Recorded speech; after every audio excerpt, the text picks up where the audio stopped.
हिंदू शिक्षा समिति से आए प्रांतीय अधिकारीगण, प्रिंसिपल मैम एवं मेरे प्यारे भाई बहनों, आज मुझे आर्ट इंटीग्रेशन पे बोलने का मौका मिला है। इसकी जितनी मुझे जानकारी है उतनी जानकारी मैं आपको देना चाहूँगी।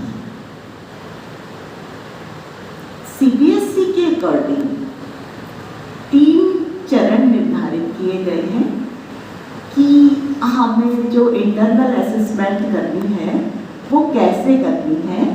तो उसके लिए 3 चरण निर्धारित किए गए हैं।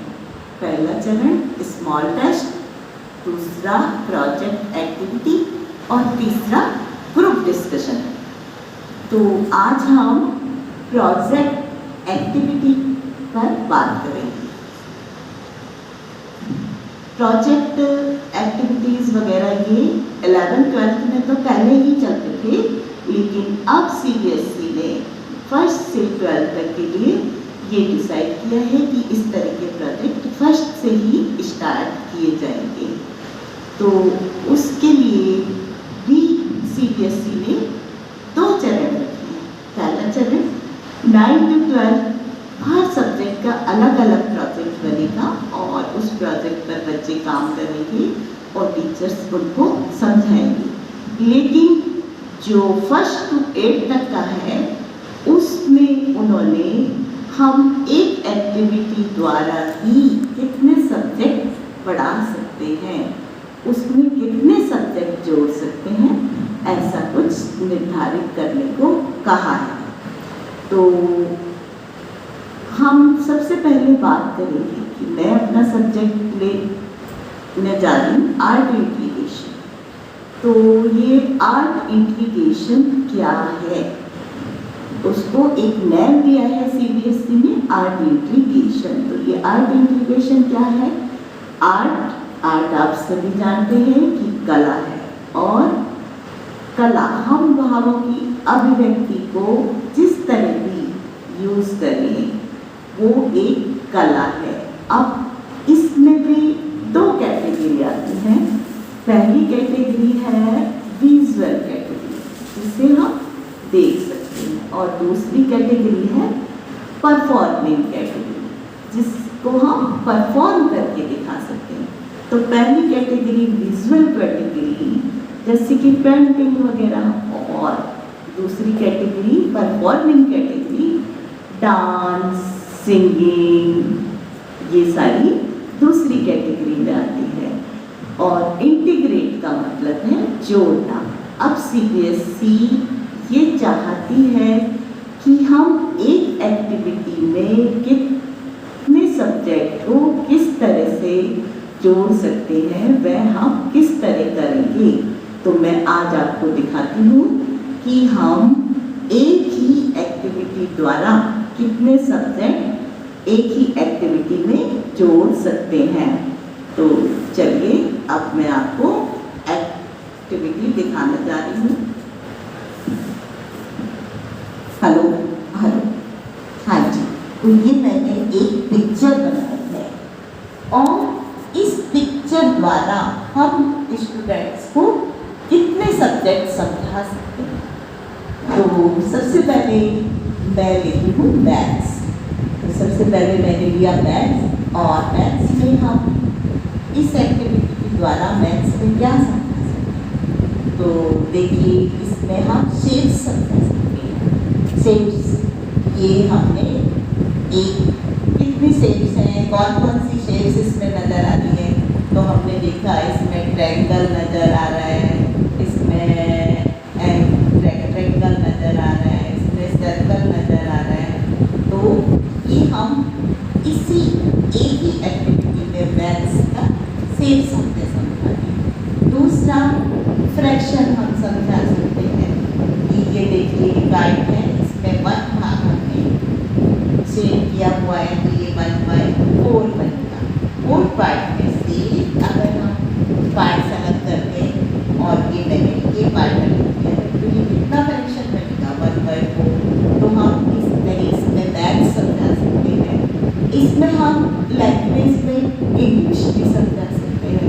मान लीजिए मैंने 3/1 स्टूडेंट्स को सेंटेंसेस लिखने के लिए स्टूडेंट ने लिखा, he gives us oxygen, he gives us foods, he gives us food। तो इस तरह से स्टूडेंट सेंटेंसेस बना सकते हैं। तो ये इंग्लिश लैंग्वेज कवर हो गई। हिंदी में भी मैंने उनको वाक्य बनाने को दे दिए ट्री पर, तो ये हिंदी लैंग्वेज कवर हो गई।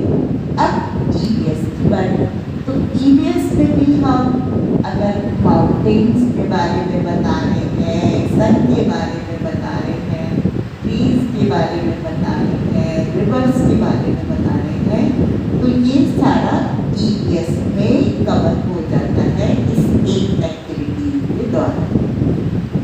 अब हम इसको एसटीडी संस्कृत में कैसे जोड़ सकते हैं, तो हम संस्कृत में भी इसको जोड़ सकते हैं। एसटीडी ये हम पहाड़ों का, हम पर्वतों को संस्कृत में क्या कहते हैं, गिरि कहते हैं, घर को ग्रह कहते हैं, पेड़ को वृक्ष कहते हैं, बालक को, लड़की को बालक कहते हैं। इस तरह से हम इस एक एक्टिविटी में काफ़ी सारे, देखो ये संस्कृत भी जोड़ दिया मैंने। अब इसमें हम ड्राइंग भी जोड़ सकते हैं। तो हम इस तरह से पहले बच्चों से ड्रॉ कराया, फिर कलर कराया, तो इसमें ये ड्राइंग भी जुड़ गई। इस पिक्चर को देखकर हम कोई कविता भी बनवा सकते हैं और इस पिक्चर को दिखाकर कोई कहानी भी बनवा सकते हैं। तो मैंने एक कहानी बनाई हुई है कि एक बच्चा था, बहुत शरारती था, सारे दिन खेलता रहता था, उसकी मम्मा मना करती थी, लेकिन वो बहुत दूर दूर तक काइट उड़ाने जाए। एक बार बहुत तेज बारिश आ गई और वो चारों तरफ पानी भर गया, बच्चा अपने घर तक नहीं पहुंच पा रहा था। फिर ये सब्जों के सामने कोई देवदूत ही आ गया। एक बुजुर्ग आए और उन्होंने बच्चे को समझाया और उसको घर छोड़कर आए।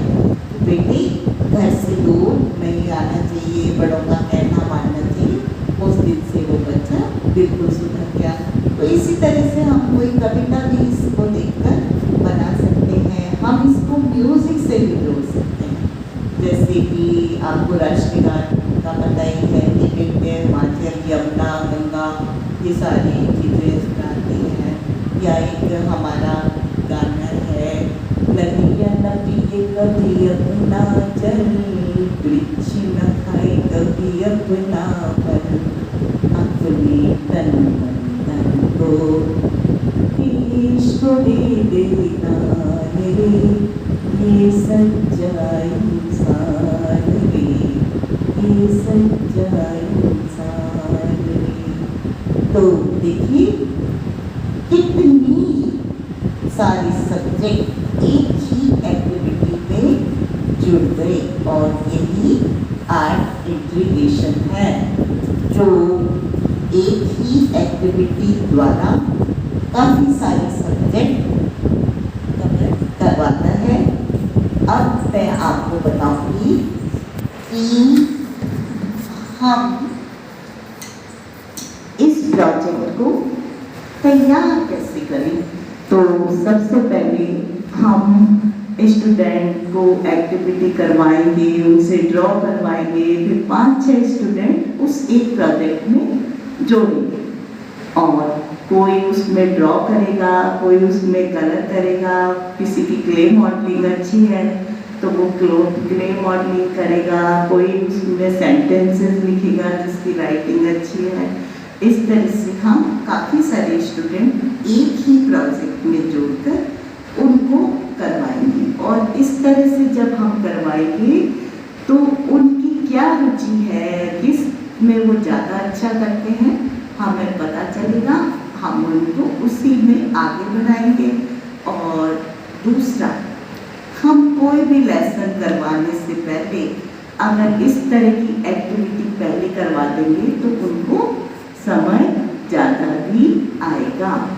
तो मुझे जितनी जानकारी थी आर्ट इंटीग्रेशन के बारे में मैं आपको, मुझे लगता है मैंने आपको उतनी दे दी है।